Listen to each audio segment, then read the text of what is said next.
This is 1480 KRAE Cheyenne.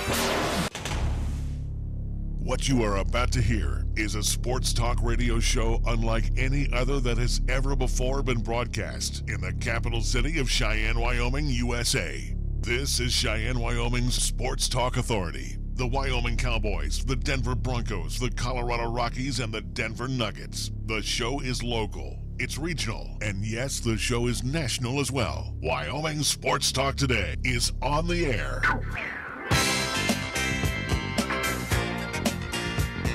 If they're talking sports on the radio in Cheyenne, this is the place it happens. This is Wyoming Sports Talk Today. And it's an abbreviated show for Wyoming Sports Talk Today. Larry Perawati along with Nick Perawati. Thank you so much for joining us. Once again, our program being brought to you by Taco John's of Cheyenne, Jolly Rogers RV Sales and Service over on Highway 30.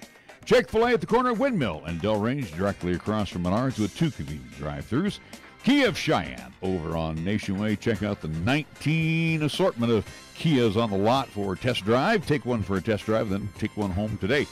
Platte Valley Bank, 2 locations to serve you. You'll find the original location on Vandehigh, east side location at the corner of College and Pershing. Medicap Pharmacy for all your pharmaceutical needs right there next door to Texas Roadhouse on Bluegrass Circle.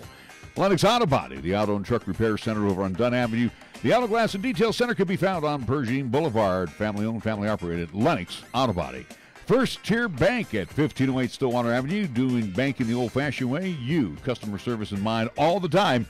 Over at 1508 Stillwater Avenue, open Monday through Friday. Mondello's Pizzeria at 1507 Stillwater Avenue, Suite D in the Greenway Commons, directly across the street, 7 days a week.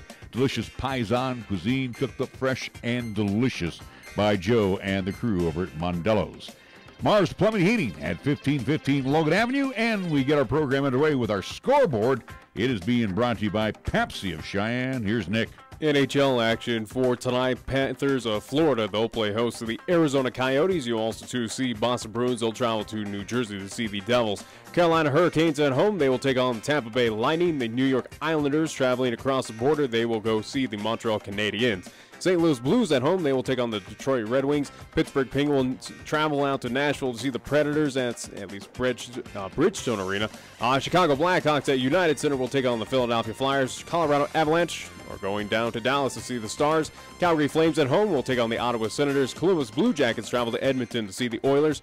Out in Sin City, Las Vegas, Nevada at T-Mobile Arena, Vegas Golden Knights will play host to the Winnipeg Jets. And last but not least, at Staples Center, LA Kings will take on the San Jose Sharks. That's what's happening in NHL action for tonight. Well, it's day 1 of the 64-team tournament going on now in the NCAA. We'll get you caught up on that here in just a moment. NBA scoreboard, Timberwolves and the Hornets tonight in the Spectrum Center. The Nuggets will be on the road. They got to take on the Wizards at the Capital One Arena. Jazz and the Hawks tonight, and Atlanta GA at the State Farm Arena.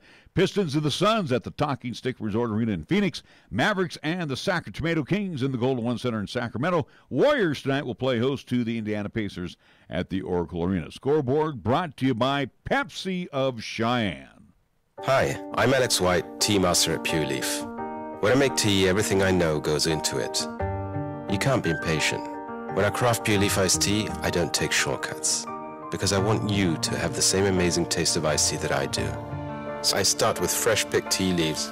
Then, after they're delicately dried, I blend and brew them at a lower temperature to draw out their unique aromas. And then I taste and fine-tune the blend for a delicious smooth iced tea. I'd love to have you take a sip right now, but that's one thing we can't do over the radio. But you can experience the same delicious taste of Pure Leaf iced tea anywhere you are. I'm Alex White, Pure Leaf Tea Master. Pure Leaf, our thing is tea. You're listening to Cheyenne's new Sports Talk Authority. This is Wyoming Sports Talk Today on AM 1480 KRAE.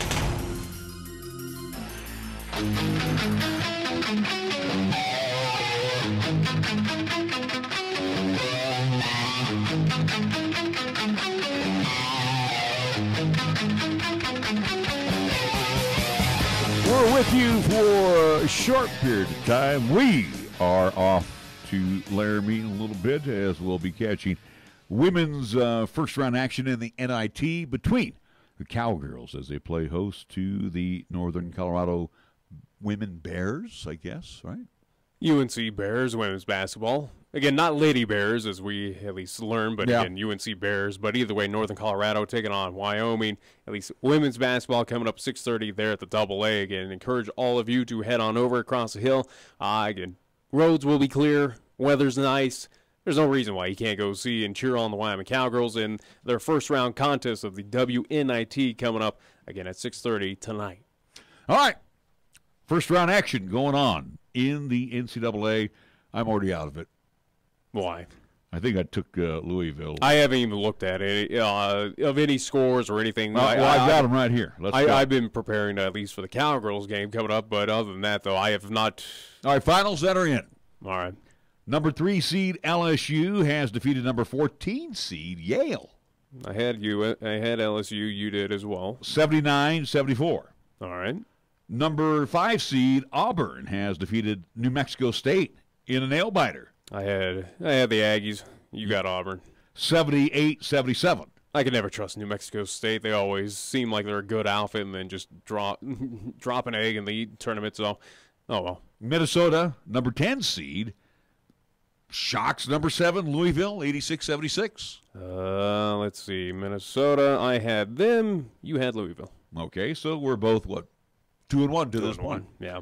And I'm sure we both took Florida State over Vermont, who won 76-69, a 4 against a 13. Let's see here. Florida State, Vermont. Yeah, and I had Florida State. You did as well, too. So we're 3-1 after the first I was about to put a hold on a second there, but yeah, again, I went with them. I've had, and again, our brackets have been posted on, at least on 1480KRAE.com. If you go under the Wyoming Sports Talk Today page, click on the at least weekly sports picks. That's where both of our brackets are up. Again, they have been at least labeled correctly of mine and his, so you can see how we went in our tournament challenge, how we are doing. So, again, day one, we'll wrap up later on tonight. Day 2, or at least day 2 of round 64, the opening round, continues on tomorrow. But, again, the main thing out here in our region is WNIT action coming up here tonight.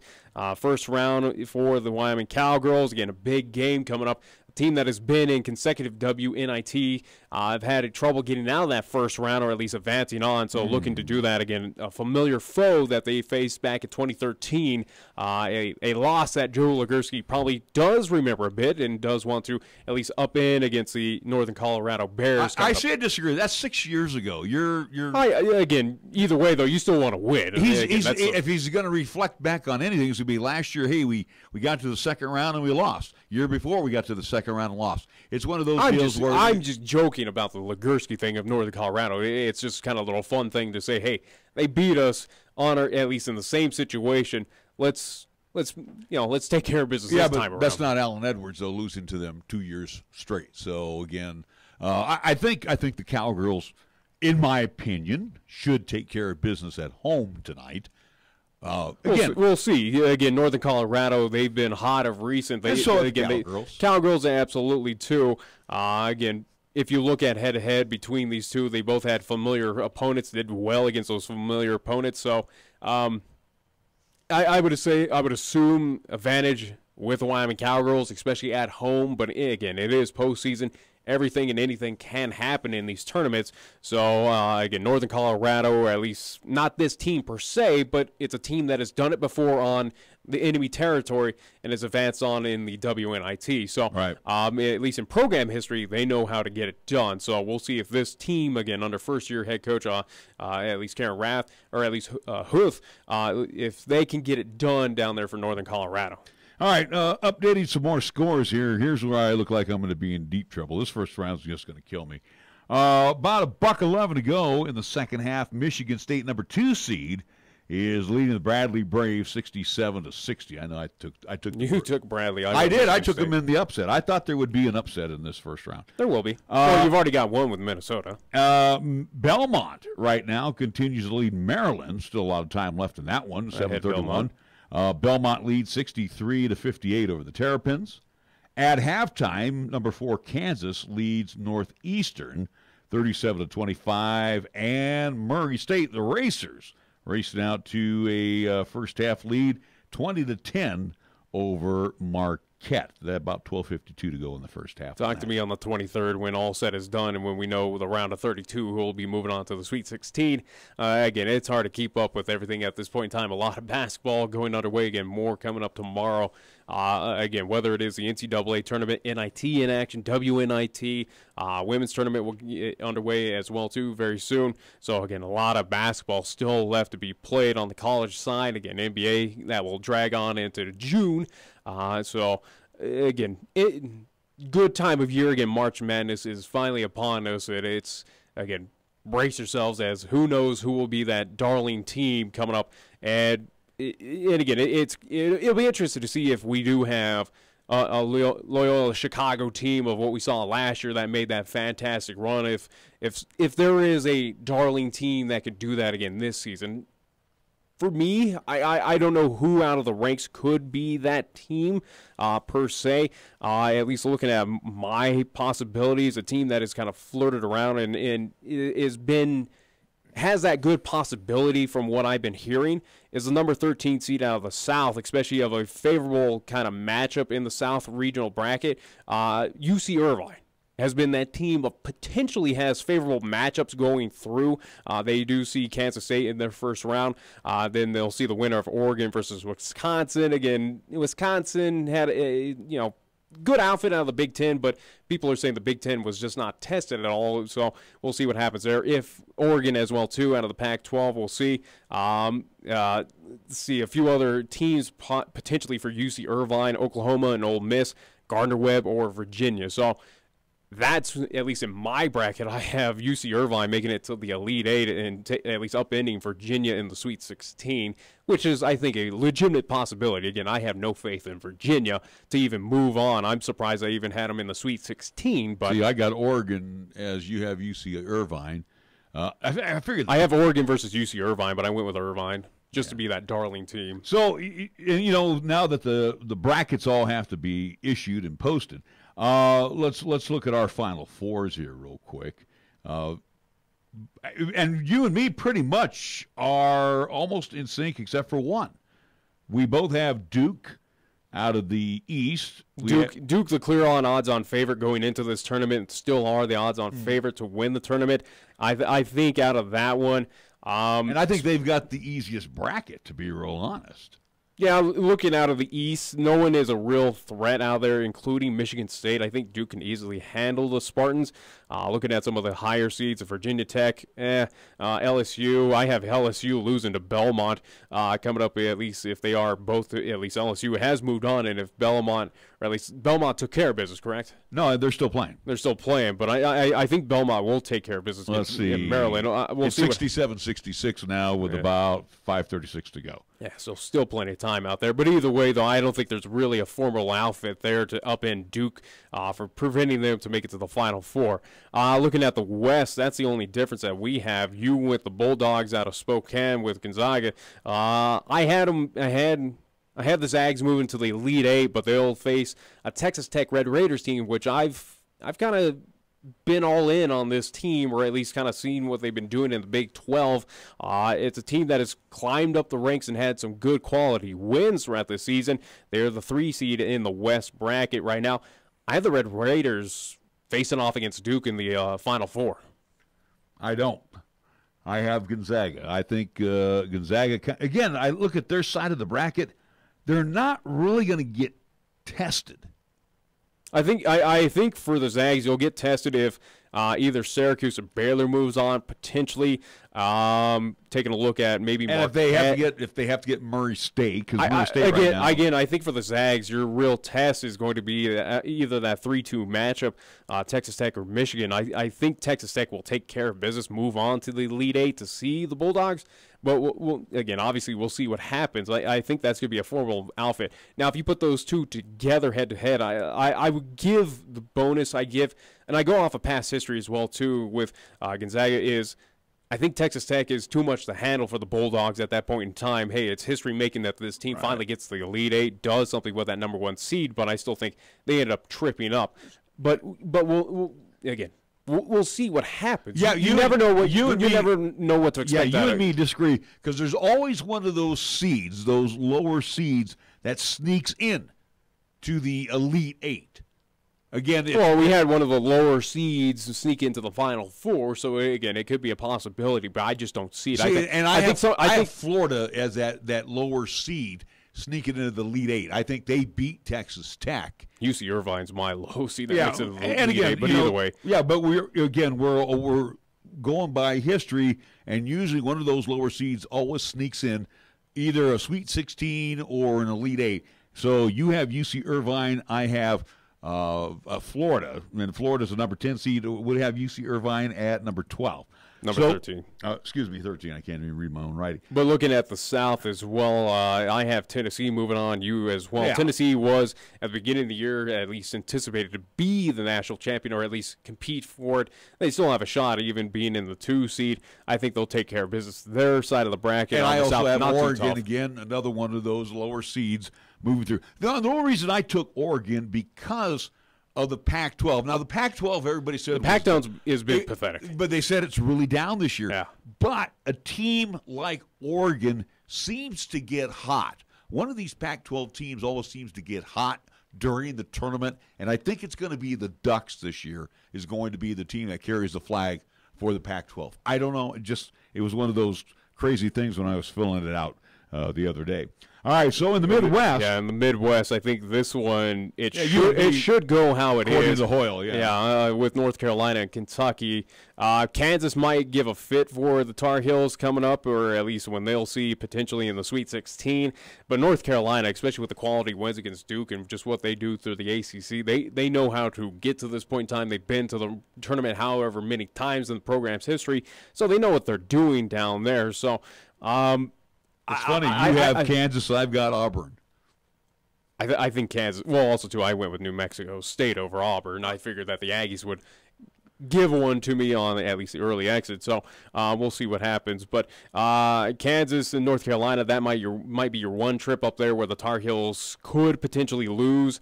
And then looking at Kentucky side of things. We both have Iowa State matching up with Kentucky. There's really, even with Houston, the Cougars, I have no faith that I think they're that good. I think they were given too high. That's just me. Yeah, I don't think they're really that competitive to be a 3 seed in all respect. But Kentucky, I would say they have an easy path, just like Duke, to get to that at least Elite 8. But at least looking at our Final Four matchups. Totally different. Yeah, so Tennessee versus North Carolina. For me, you have Tennessee and North Carolina as well. And then we have Duke versus, at least you have Duke versus Gonzaga. I have Duke versus Texas Tech. For our championship game, if you've not seen our brackets, again, just posted them earlier today on the website, at least 1480KRAE.com. Championship, at least game in Minnesota happening April 8th. You have number one's going after it, Duke versus North Carolina. So another rematch between these two. Third time for these two. Where anything, and it could be a potential. You have Duke upending North Carolina, and Duke, the Blue Devils, being champions once again. You went with a final score of 75-72.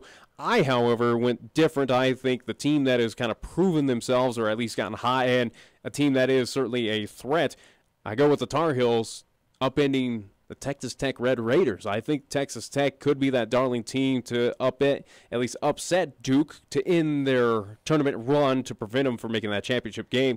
So I got North Carolina defeating Texas Tech in the championship game, again, coming up April 8th. So we both have, from the Mountain West, we both have Utah State moving on. I would like to think they both beats Washington. Again, Utah State, with what they are doing out there, especially through the Mountain West, those quality wins, taking care of Nevada, who we thought was going to be that darling team, a very high seed out of the Mountain West, a team that was in the top 5, who was predicted to kind of flirt around with being an Elite 8 team, a Final Four contender with the Wolfpack. But I think with those quality wins of Utah State and what they've done non-conference, I give a lot of respect to, at least to the Aggies, to get business done against Washington. I can't disrespect, though, North Carolina, at least in that potential matchup there in the round of 32. There's no way Utah State is prepared to take on the Tar Heels. That is a whole other echelon to at least take care of business against them. Yeah, and then the interesting part, too, we show no love to Nevada, I have no faith in Nevada. I think Nevada's in a monster tailspin, and I think ever since that loss at Utah State, where again you had the altercation, at least with the fans, you had the at least locker room where things were destroyed out there in Logan by Nevada and the Wolfpack. It just feels like it's been a tailspin ever since for Nevada, and I think they're going to continue that heading into the tournament, where I have no faith. There should be no – they should on paper beat Florida, but I think this is a team that is clearly in their heads, and they're not going to focus on taking on Florida, and Florida's going to take all advantage over them. I honestly think Florida's going to whip on Nevada. I'm like with you on Nevada. They're good. Not going to take that away from them, but I think right now they head into the tournament backwards. Nevada is right now not playing their best basketball. The team that looked immortal going through, at least here in the western part of this, at least of the country. Nevada looked like a team that was just unbeatable and certainly wasn't going to get beat any point in time in the Mountain West. Well, now they look clearly mortal. They look like a team that just doesn't know what they're doing at this point. They don't realize what's at stake. And I don't think they care at this point in time. I really think that Florida, in my opinion, it's not going to be an upset. I think Florida right now is the better team on paper. As much as they are the 10 seed, I think they can easily take care of business against Nevada. I have no faith that Nevada moves on. I'd be surprised if Nevada moves on. Yeah, like I said, they're one of the teams that are going backwards as they head into the tournament. You should be on a high note like Utah State, but they're not. They're kind of like Mendoza line right now. They're 50-50. But for the Mountain West, Utah State is the only team that has a potential, but they're just in that awful spot of being in that 8-9 matchup where eventually you see North Carolina and good luck against the Tar Heels. So for the Mountain West, I don't think this year is going to be the year that you're going to see either of those teams representing far into the Sweet 16, Elite 8, or Final Four. It's just not going to happen. I have no faith with either. As much as I want to give respect to Utah State, sorry, I got to pause and say North Carolina is a much better team. They play in a much better conference, and they should have no issue taking on Utah State. All right, we do need to, if the Aggies move on. Yeah, we do need to take a timeout. It's 3:24 on a Thursday afternoon. Again, shortened program due to the fact that we're going to catch some NIT action, WNIT action in the AA. Hopefully you will too. Good seats still available for tonight's contest, as it will be the Cowgirls hosting the Women Bears. How do you say that? Just UNC Bears. UNC Bears women's basketball team. There you go. Out of Greeley, Colorado, the UNC squad will be on the floor with, I almost want to say LCCC, with the University of Wyoming. 6:30 tap time in the AA. We're back after these words.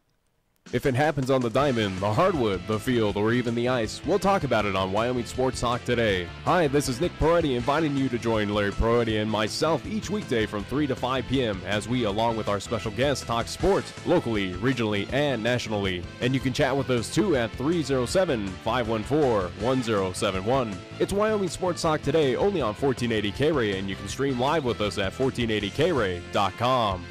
Cheyenne Urological has been the cornerstone of urinary care to Cheyenne and its surrounding communities for over 20 years, with doctors Bryant, Everett, Gajewski, and their highly trained staff providing top-quality treatment for prostate cancer, urinary tract infections, kidney stones, impotence, and incontinence. Cheyenne Urological is now offering cutting-edge robotic surgery. So call Cheyenne Urological at 635-4131 for compassionate, expert urinary care. That's 635-4131. It's said that membership has its rewards, and at First Education Federal Credit Union, that is especially true. At First Education, members are the owners and get lower loan rates, higher yields on deposits, full online services including a mobile app, and more. We are personalized banking your way, local and a member of the Cheyenne community since 1947. Call 432-7400, go to firstedfcu.com, or visit in person at 120 West Carlson Street. Membership eligibility required, federally insured by NCUA. Cheyenne Auto Repair and Service, proven and respected when it comes to the care of your vehicle. For nearly 25 years, Cars has been there to repair and fix those minor problems to get you back on the road without major difficulties. And now, as we do more traveling at this time of year, see Cheyenne Auto Repair and Service first for your car or truck when it comes to tuning it up, an oil change, brakes, shocks, work on your air conditioning unit, and so much more. John and his crew at Cars gives your vehicle the precise detail it deserves. Respected with quality workmanship, Always bring your vehicle to Shine Auto Repair and Service at 604 West Lincoln Way. Call for an appointment at 632-0498. Open Monday through Friday. Here's the latest weather forecast on 1480 KRAE. For today, it'll be sunny with highs around 56. If it's tonight, it'll be partly cloudy with lows around 30. On Friday, it'll be cloudy with a chance of rain showers with highs around 49. And on Friday night, it'll continue to be cloudy with rain showers likely with lows around 31. When it comes to sports talk in Cheyenne, it's a whole new ballgame. Let's play ball! You're listening to Wyoming Sports Talk today, and it's only here on AM 1480 KRAE.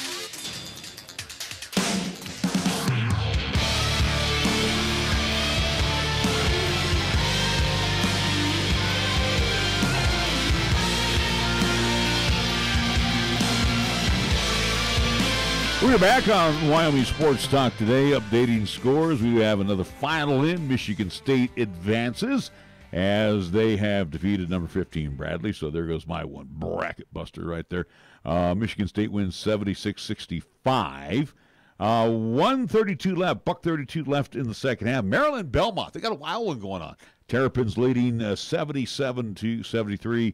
Still at the half. Kansas, number 4 over number 13 Northeastern, 37-25, and about 6:45 left to go in the first half. They got a wild one going on over there between the Murray State Racers and Marquette, as it's 25-24 in favor of Murray State. So everything's kind of going the way that I chose so far in the first round, but again, it's completely impossible to get everything right. That's why all these little entities happen and all this blah, blah, blah of here's $1 million, blah. Well, and Warren Buffett has, with Berkshire Hathaway, if I'm not mistaken, he's got gobs of money. He can do whatever. I know, but the deal is if you can pick the entire bracket, perfect.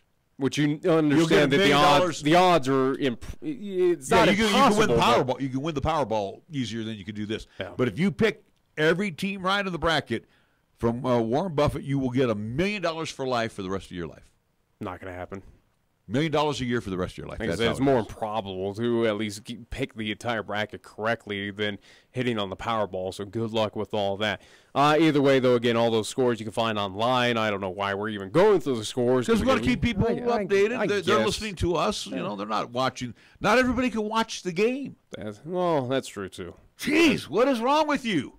There's nothing wrong with me. You're so in love with this, and that's fine. There's nothing wrong. But people at work can't just go to a TV. They can't flip the games on their computer. Know. You can assume. Can't assume of how folks do things nowadays in 2019. Either way, some folks appreciate that we give the score updates. Either way. What do you got? I got more important things to talk about. At least here, happening in Cheyenne, we got passed along. At least I did from 80 Mark Puev over at Cheyenne South. We wanted to at least give this little update. At least let folks know what is going on over at Cheyenne South currently. He sent over email, and I'll just directly quote from it. Due to low numbers, South will not be able to have a boys JV soccer team this year. And they at least a list of how things are going to happen with no JV squad and the varsity team playing. Again, due to low numbers, Cheyenne South will not have a boys JV soccer team.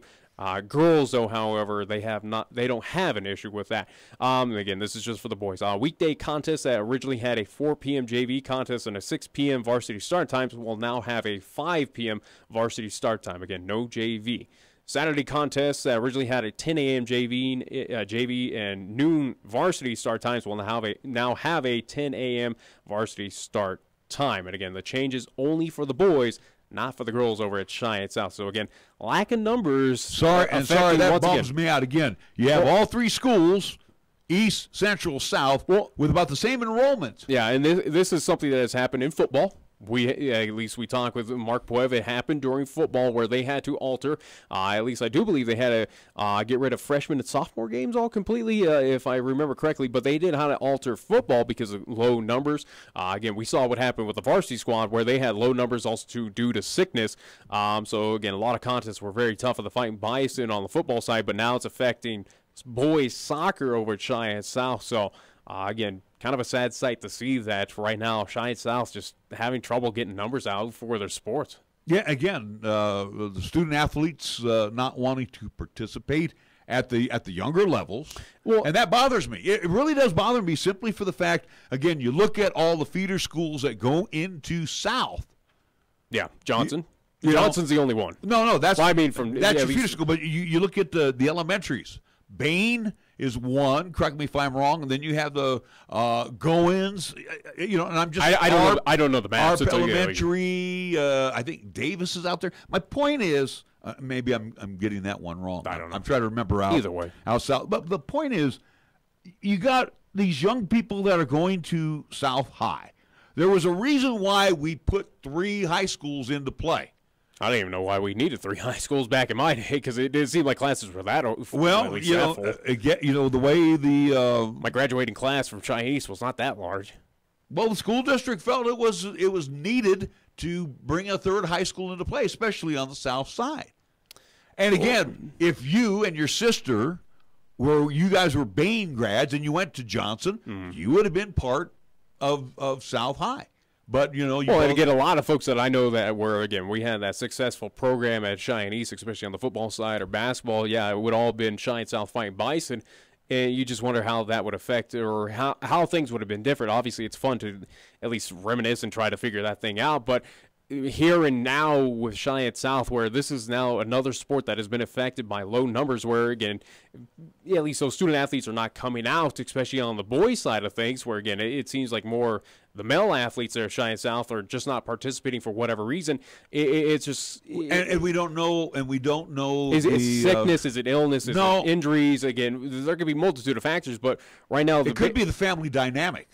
So, again, we don't know. And something that we've talked with Mark Poev before, again, he is trying to address that. He's trying to at least hold meetings of saying, hey, here's what we need from you, and here's how we can help, at least to get that, at least for your student athlete to at least compete for Cheyenne South. But right now, is it something that something that Mark Poev needs to kind of help out with? I mean, what is the situation right now? What is the scenario that Cheyenne South needs right to now do? it does not make a case for a 3rd high school here as far as athletics are concerned. I don't think it makes a case for a 3rd high school around, at least across the state of Wyoming. And this is what bothers me, because with East and Central, the established schools that have been around for a long time, you have South, and then you also have Triumph that moved out by South as well. So again, I'm sitting here. And I'm looking at, and again, it's not all about athletics. Don't get me wrong. Yeah. I understand about the academic portion of the program, but again, athletics is starting to suffer out there because of lack of numbers. Yeah. But let's be honest, again, the balance of kids are all the athletics same. is a side footnote, but again, it is something that colleges do look at. It is something that, businesses do look at of, hey, how are you participating in a team atmosphere? Again, it goes all to that team building aspect of that colleges or businesses or whatever is looking for. So it is a nice additive, and it's something that should be encouraged, though, that, these, boys and girls over at Cheyenne South should be at least participating in, or at least getting interest in. So is it something that... Is it just a lack of interest right now? Is it something where, and I'll bring up the scenarios of what we've seen with Cheyenne South athletics, where it is still in its infancy. It's still trying to, it's taken its lumps. Let's be honest again. Absolutely. With football, it's been a rough go of it. Right. With boys basketball, it's been an up and down, and again, it was a rough season this year. Girls basketball, it is trying to get out of the cellar, and it's working its way, and again, hopefully it will next season, which it should. Girls soccer, where we saw at least pick up its first ever win. It was last season its first ever win, not even in conference. It was just first ever victory for girls soccer. So you got tennis, you got all of the sports going on. The only thing that has been the only thing that has been successful, and again, it's not really that attractive possibly to a lot of people over there. Has been, and again, give kudos to Cheyenne South, is their cheer squad over there is, again, at least hosted at least raised a few state banners. They've won a few state championships, and I think they did as well at least this year. But it is for the other kind of major sports, or at least athletics there. They're still taking their lumps. And again, is it a low morale where, hey, kind of put yourself in the shoes of, again, a teenager where you don't want to get your brains beat absolutely. out. Is it worth it to at least put your body on the line to get whipped on, where, again, boys are getting beat by 40 points, running clocks on both sides? I know, but this begs the question. We knew X amount of years ago that South was coming into play. And we knew what the feeder school was going to be, the triads. We knew who the triads were going to be, okay? So Especially where Johnson was that split-off school between the two. Is it a problem at the junior high level?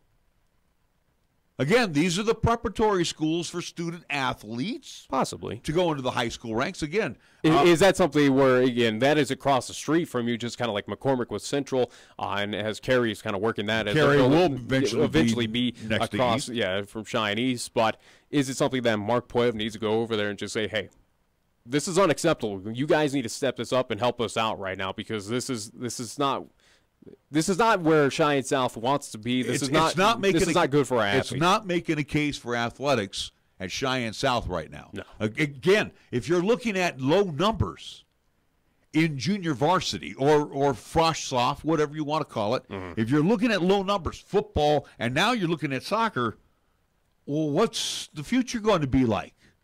Again, the future looks pretty dismal. Yeah, because again, in 2 more years, these kids that should be going out are going to be varsity players. Are they not wanting to play freshman, sophomore, and holding out till junior and senior year? I mean, I don't know.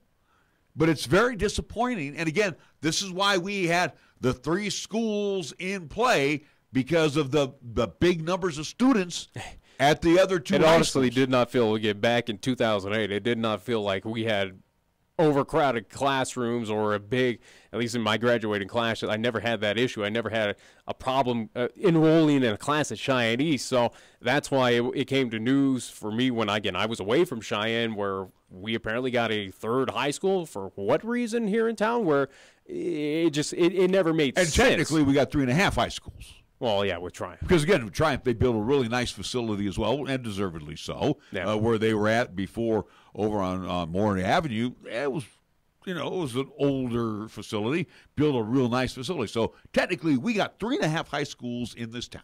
The split between however much, high school population there is in a town again, of 65,000?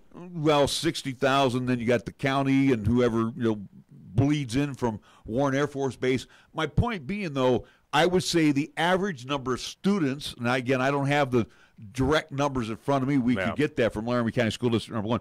I would venture to say each school somewhere is in around the 1,300 to 1,400 range of students, 9 through 12. Yeah.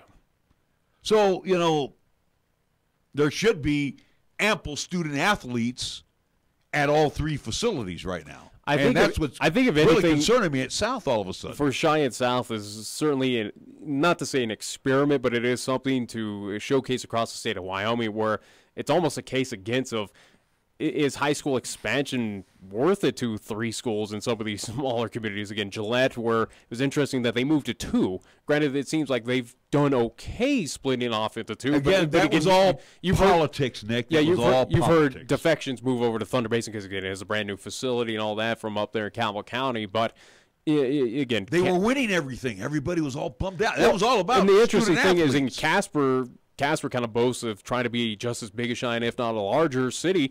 Yet they still stick with Kelly Walsh and Casper and Natrona.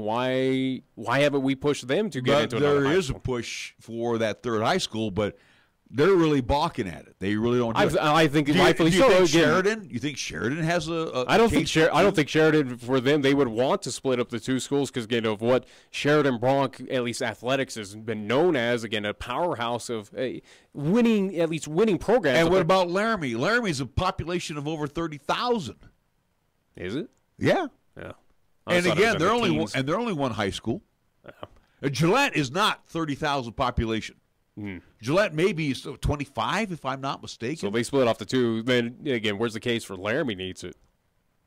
Granted, they just moved into a brand new Laramie High School, but I'm just saying though. But again, how many of those are? I don't want to use the word local. Rock Springs larger than Laramie? No, Rock Springs is like 15,000, maybe 15 to 20,000. Wrong on these numbers. Green River's about 13,000. I just traveled to Rock Springs and I saw the population sign. It seemed a lot larger than that. There's not population signs up. It's elevation signs that they throw up. Oh, please, coming in from Jackson Hole. I mean, really, if you want to go, we can go right here. But either way, though, I think right now, again, it's an unfortunate thing and something we've discussed many a time for Cheyenne South of just how behind the 8 ball this school is and this athletic program is. Again, whether it's football, basketball, soccer, tennis, whatever is being showcased over there, it does feel like Cheyenne South right now is the guinea pig school. and they're taking their lumps in a kind of an unfair way at this point in time where they didn't really deserve this. And I think it's something that for the High School Athletics Association, they need to figure out a way to do something with Cheyenne South to at least make it a little bit more competitive for that school right now.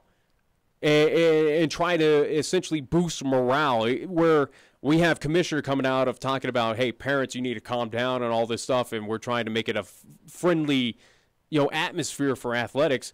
Well, how about let's look for the athletes as well, too, to make it more of at least a better experience for these athletes, especially there at Cheyenne South, where it really hasn't.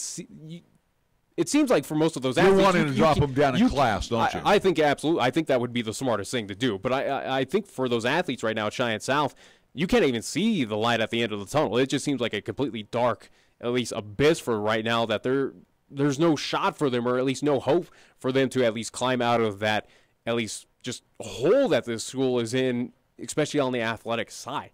And isn't it a case, and something we talked about a few weeks ago, is it a strong case right now for Cheyenne South to move down a class? Should they? Where we have other schools, other entities like Star Valley, like Jackson, moving up to 4A, maybe it's time to move some schools down, like Cheyenne South. I think it is respectable to do that. I think it's something that they need to do in order to showcase and be a little bit more competitive.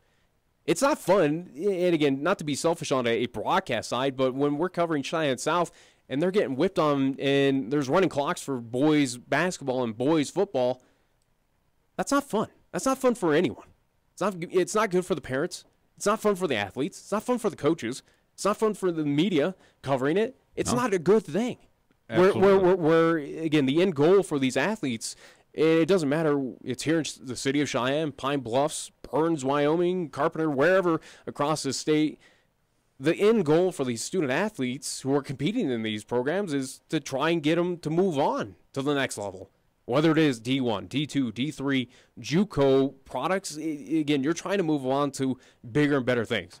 And I think right now Cheyenne South is an entity, and it's getting hurt by where it's at right now in Class 4A, or at least by getting whipped on, that it's showcasing off of, wow, that was a really good effort by that other team because they just put a whipping on Cheyenne South. Right. It's more highlighting the others than it is where Cheyenne South kind of deserves that respect. Or there might be diamonds in the rough playing for those teams. Yeah, let me give you the update here. While you were listening, and I was doing. I doubt you were listening. I was listening to everything you said. Laramie has a population base of 30,816. I always thought they were in the teens, but Rock Springs at 23,000. So I was wrong there. Gillette is 30,000, similar to Laramie. There are two schools now. Yeah, Laramie's one. Okay. Sheridan's at 17,000 and change. So they could get away with their one. These are numbers as of 2017 population. Casper's around 58,000, and Cheyenne's at 63,000. All right. So, your case could be made for the three high schools here in Cheyenne. If you're kind of split by a 15,000 population, yeah, it makes sense. At least population-wise, again, numbers makes sense for the three. Casper's flirting with potentially the three. Yeah. Sheridan's fine. Laramie is probably your next city to go, well, maybe it's time that the Plainsmen need to split up and you need another high school. And Gillette can't gripe at us because we set the bar high. We went right away to three high schools. We were three when they were still one. Yeah. So going back to all that you have said, all that I said, we have a problem. And it needs to be addressed now. Yeah, it certainly does. And you made a very good point. And I think hopefully Mark Pueve, again, at least with this recent story, again, I've had plans to get all ADs from in town to at least talk with us on the show, at least if not next week or the week after. But be interesting to hear his thoughts on it. Has he gone to Commissioner Ron Laird? Has he addressed this of saying, maybe it's time that we need to look at this very seriously and go, maybe it's time to. But see, here's where you're going to get beat down, and I just because of the pure numbers that attend that school, it's not fair to a Star Valley. And here's what I didn't do. But again, let's be honest with the numbers right now. Here it is in plain black and white lettering right now through an email. And again, this is another sport that has happened on the boys' side. They don't have those numbers though, due to low numbers for football, due to low numbers for boys' soccer. They don't have those numbers. I think right now for Mark Webb, he has a strong case of saying you might be against, or at least say, hey, we have too many numbers, where I say we don't. We don't have those numbers. And I can prove it to you where we have to cancel JV games because we can't put them on, because we don't have enough to fit a team. You know, and I'm looking here, and again, maybe Star Valley probably wasn't the good one to pick because they draw from other communities like Afton and Alpine and Grover and Etna. So they have small towns that they, encompass in their area. But again, right here, it does not give me an actual number for Star Valley as a city. It's located between the Salt River Range in western Wyoming and the Webster Range. It doesn't say any more of what the population base is there. So I need to look. The town of, here it is, Afton. So that would be Star Valley. It's a population of 2,005. Yeah, they're playing in Class 4A. Yeah. Okay. Again, they draw from these little communities. And again, for Star Valley, they dominated 3A, and it made sense to move them up to 4A of saying, well, you've had fun kind of cruising against every other team. Let's give you another challenge. Why is it that we can boost up schools like that where, yes, you've been too dominant, let's do this for you to give you a better challenge. Again, Star Valley, let's be honest, especially in the basketball ranks, they did pretty fine. Both teams made it back to the state tournament. But why is it we can't look at these schools, again, whether it is Cheyenne South or whoever it may benefit for, why can't we look at it for Cheyenne South of going, all right, to make things a little bit more competitive, to give your student athletes a better shot, maybe it's time to move you down. Well, no, here's again, if there's about 1,400 students at Cheyenne South, don't you think the folks at Star Valley High School have a little bit of a gripe? They have a total of 728 students, and they're in Class 4A basketball, but they drop back down for football. Maybe it's sport by sport you look at it. Maybe football goes to 3A, you keep your basketballs at 4A. I don't know. I really don't know at this point in time. Obviously, again, there are people that get paid a little bit more than I do who are put in these positions to figure stuff out, as much as, again, they've kind of made a mess of. But you're not saying anything bad or wrong, though, Nick. And again, same with me. I'm disappointed in that fact because, again, if you got the low numbers now in the Frosh soft ranks, what is going to happen in the next couple of years? And again, this is an issue not in one sport. It's happening in multiple sports right now for Cheyenne South. Where they're having two of that we know of. Yeah. All right, hey, let's get you a quick update here as we go to the break. Maryland has defeated Belmont 79-77, so 6 over 11. Marquette and Murray State, they're at halftime. Racers are leading 42-35. Kansas, no problems with Northeastern. It's 51-32. About 12:56 to go left in that contest. We're going to take a timeout. Are we going to take a timeout? I thought we were going to wrap things up. We can. You want to wrap things up at 55? Yeah, I want to. Do we have three, or did you incorporate all that? We have two more breaks left. Well, let's take this one quick break. We'll come back. The NFL has reached an agreement with somebody. We're back after these words. When you say Mondello Pizzeria, think authentic Italian. When you say Mondello Pizzeria, think made fresh from scratch.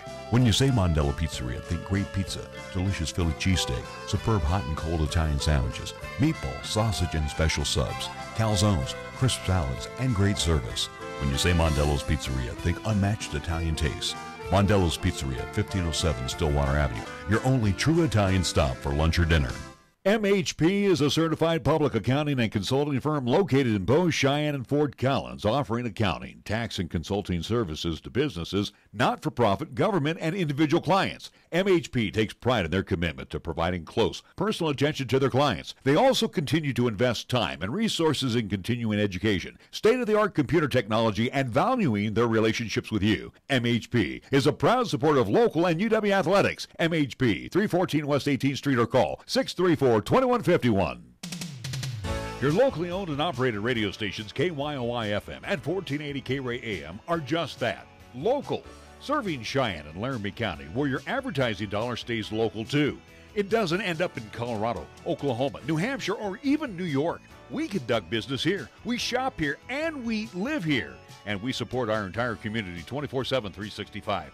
Just because it has a window dressing doesn't mean it isn't a facade. A reminder from KYOY and 1480 KRAE. Check out the huge savings this week at Town & Country Supermarket Liquors. Here are just a few of the terrific weekly specials. Check out these super buys, heard only right here. Jameson Irish Whiskey, 750 milliliter bottle, $15.99. Left Hand Mountain Mixer, 12-pack of 12-ounce bottles, $14.29. And Pendleton Canadian Whiskey, 750 milliliter bottle, $16.99. Town & Country Supermarket Liquors on the South Greeley Highway, Cheyenne's low-price leader. Tired of lazy and predictable sports talk radio? We know you are. This is Cheyenne's new sports radio home. It's Wyoming Sports Talk Today, and it's right here on AM 1480 KRAE.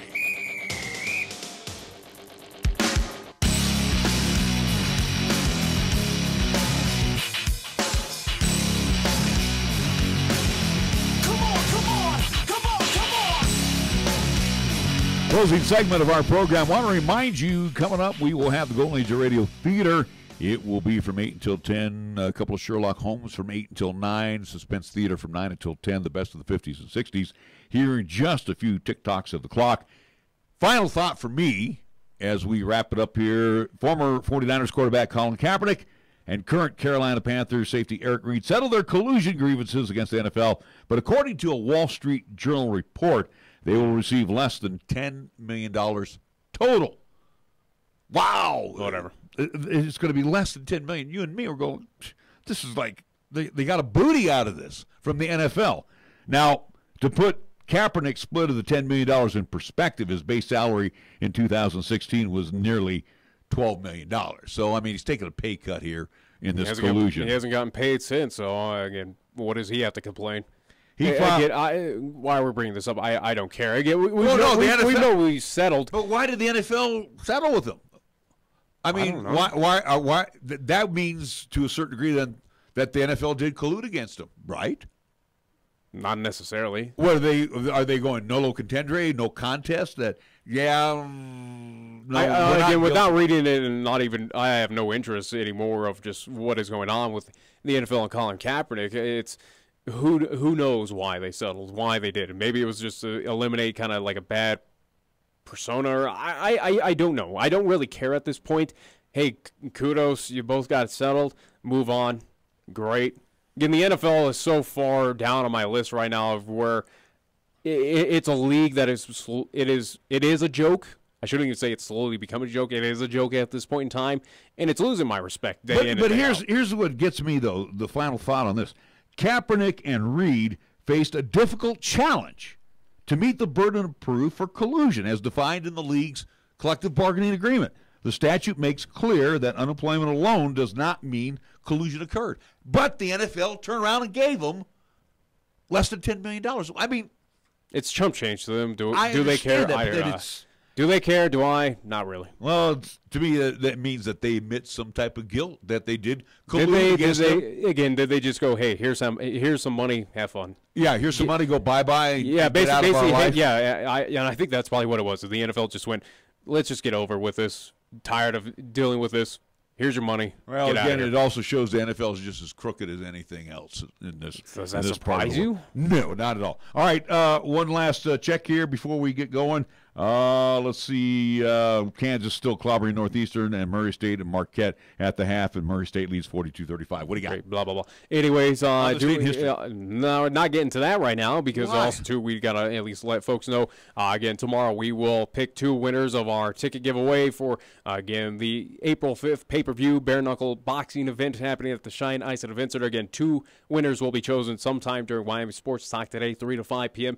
on 1480 AM 101.1 FM 1480KRAE.com and video live streaming as always on Periscope and the 1480 KRAE YouTube channel. So again, to enter, to get 3 entries, you have to like, comment, and share our posts over on the Facebook side by simply searching Wyoming Sports Talk Today, or it's facebook.com/WYO Sports Talk. And if you can't find that, there is a link also to on my Twitter account where you can find at NickWyo Sports. So again, entries will be decided, winners will be chosen tomorrow on Wyoming Sports Talk Today, as we will also to have founder of BYB Extreme on joining us tomorrow. One Dada 5000, at least Street Fighter, part of a Netflix series. Again, he is the organizer that is bringing this event to the city of Cheyenne April 5th. All right.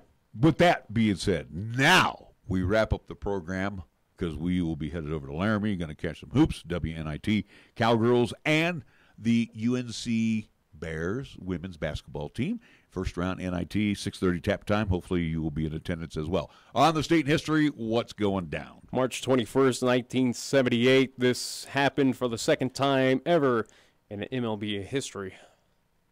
Second time in MLB. March 21st, 1978. Second time this has ever happened in MLB history during this part of the season.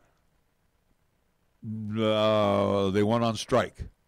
No. How about San Diego Padres fire Al Dark? He was the second manager ever to be fired during spring training back in 1978. Former Oakland A's manager. How about that to get and former San Francisco Giant. But how about that to get fired during spring training? You haven't even, again, the wins and losses haven't even mattered. They already knew you sucked, and that was it. Yeah. All right. Well, we're going to wrap up our program on that note. We will be back at it